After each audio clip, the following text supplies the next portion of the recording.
Hello students, चलिए आज हम लोग जानते हैं कि रीवैल्यूएशन ऑफ एसेट्स और लायबिलिटी करते हैं तो इसका रीवैल्यूएशन अकाउंट कैसे बनाते हैं, इसका प्रोफार्मा क्या होता है और बिना जर्नल एंट्री किए हुए किस तरह से हम लोग रीवैल्यूएशन अकाउंट तैयार कर लेंगे।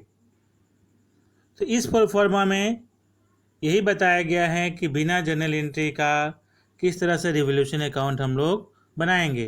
तो सबसे पहले प्रोफार्मा के बारे में जान लेते हैं, क्या क्या चीज़ किस साइड में लिखा गया है, उसके बारे में इसका डिटेल से हम लोग डिस्कस करेंगे। तो आप लोग बने रहिए, इस वीडियो को अंत तक देखिए। अच्छा लगे तो लाइक करिए, शेयर करिए, कमेंट करिए। तो सबसे पहले ऊपर में रिवैल्यूएशन अकाउंट ऑफ, अगर किसी का नाम है तो नाम दे सकते हैं या रिवॉल्यूशन अकाउंट लिख के छोड़ सकते हैं। डेबिट और क्रेडिट लिखा गया है, आपका राइट साइड में क्रेडिट और लेफ्ट साइड में debit. Particulars rupees, particulars amount, simple format है लेजर का, यहाँ और कुछ नहीं है, एकदम सिंपल फॉर्मेट। तो डेबिट साइड में क्या क्या लिखा है देख लेते हैं। पहला लिखा है to decrease in value of assets, value decrease, assets का वैल्यू अगर डिक्रीज करता है तो दिखाएंगे डेबिट साइड। उसके बाद to increase in value of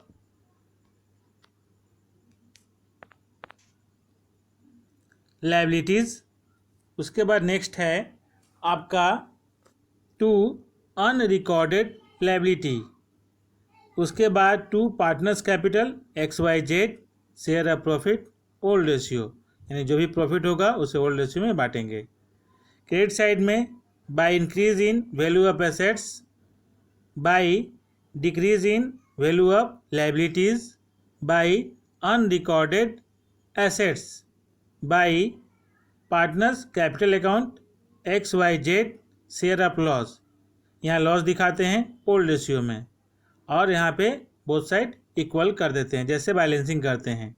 तो यहाँ पे ध्यान रखने, ये इंक्रीज डिक्रीज क्या चीज़ है, थोड़ा सा इसके बारे में डिस्कस करते हैं।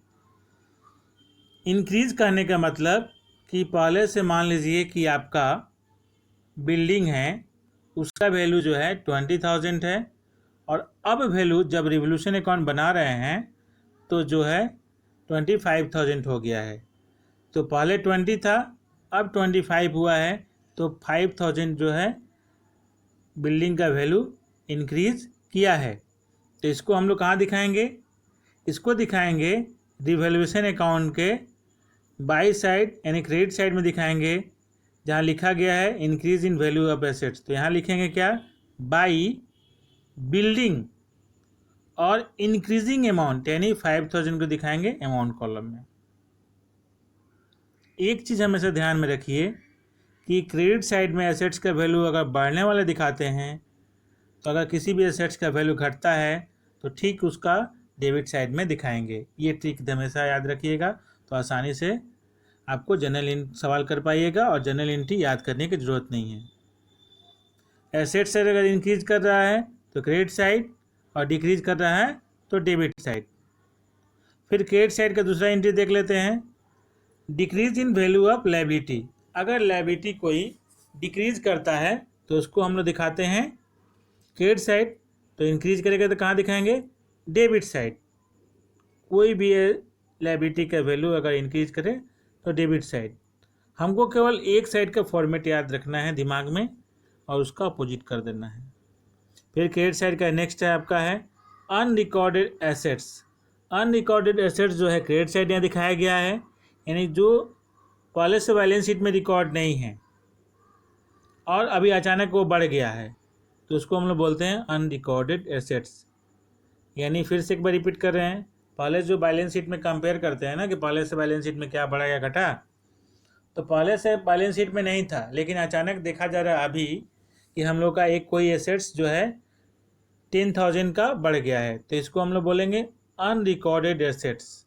तो वो एसेट्स का यहाँ पर नाम लिखेंगे उस एसेट्स का और जितना का वो बढ़ा हुआ है उसका अमाउंट दिखाएंगे।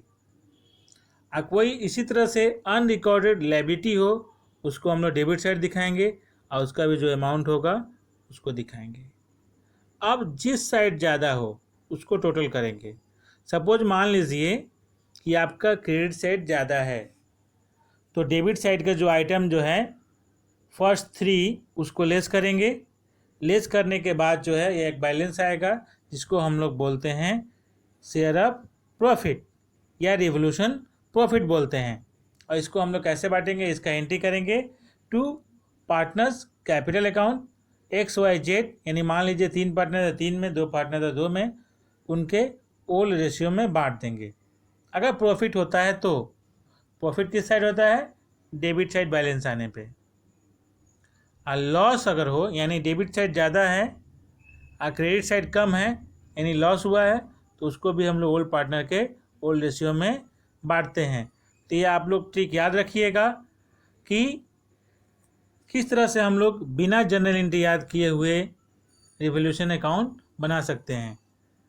एसेट साइड क्रेडिट साइड जो है एसेट्स इंक्रीज करता है तो डेबिट साइड क्या होगा, डिक्रीज करेगा। क्रेडिट साइड अगर लायबिलिटी डिक्रीज करता है तो डेबिट साइड क्या होगा, इंक्रीज होगा। अगर क्रेडिट साइड अनरिकॉर्डेड एसेट्स होता है तो डेबिट साइड जो है अनरिकॉर्डेड लायबिलिटी होगा। क्रेडिट साइड अगर बैलेंस आता है तो लॉस होता है, अगर डेबिट साइड बैलेंस आता है तो प्रॉफिट होता है। ये था एक ट्रिक, इस ट्रिक को अच्छे से याद रखिएगा तो आप लोग को बिना जनरल एंट्री किए हुए ही आप लोग रिवोल्यूशन अकाउंट बना सकते हैं। तो इस वीडियो को देखने के लिए आप सभी को धन्यवाद। ये वीडियो यहीं समाप्त हो रहा है।